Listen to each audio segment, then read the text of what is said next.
If you've been following our fitness series, you'll be well on your way to getting fitter, faster, and more disciplined with your cycling.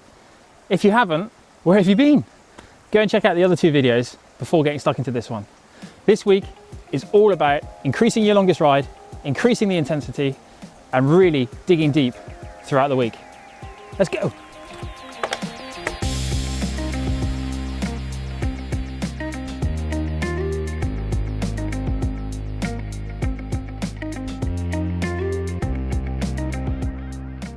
So for this week, I have a new session for you to try out. It's a tough one and it will force you to dig deep. It's 40 seconds on, 20 seconds rest. You do that 10 times, then have 10 minutes recovery. You do this, you repeat those blocks 3 times. It's really tough. It will really push you up over your sustainable threshold and it will force you to work in shorter but more intense bursts than you would otherwise be able to sustain. This one is a really good session. Let's go try it out.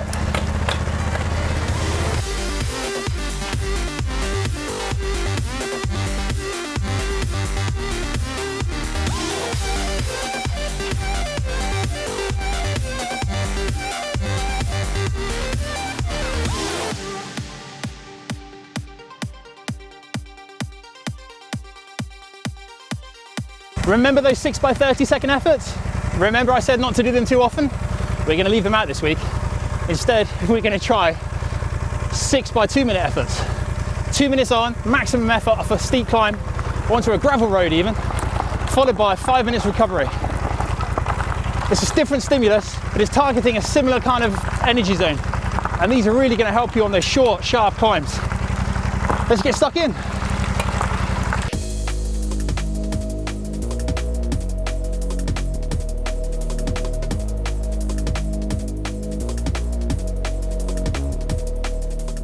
One other alteration you could make to your training would be to increase the length of your longest ride by 25%. Now, whilst that doesn't sound like a much, 2 hours to 2.5 hours, you're going to feel it. If last week you managed 4 hours, why not push for 5? Whilst there is little to no evidence saying you should ever ride over 125% the length of your longest competition or goal event, in this 4-week training program, I think there's definitely scope to do so. Not only will you burn more calories, you'll increase the training overload on your body, but you may even push on to do your longest ride ever. And why? That would be cool, wouldn't it?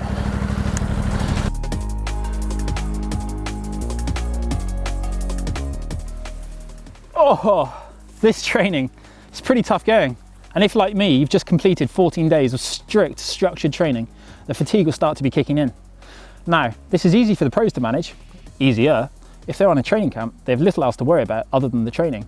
They don't have to focus on the cooking, the cleaning, and the taking care of mundane daily tasks that the rest of us do.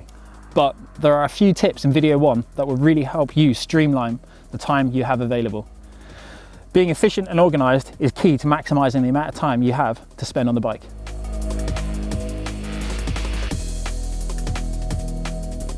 To really get the most out of this 4-week plan, you need to be committed and pay attention to every aspect of your life.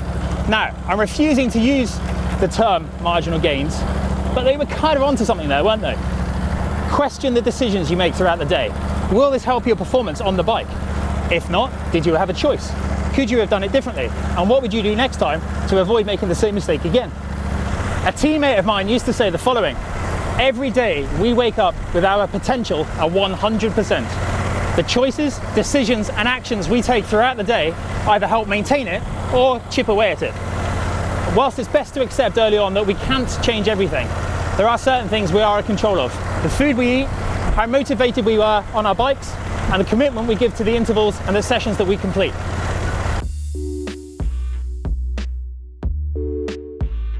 So you've upped your training on the bike, you're focusing on your sleep, your recovery, your organisation, and generally being more professional. But you want more. Well, there's something extra that you can throw into this training program, and that would be some core sessions.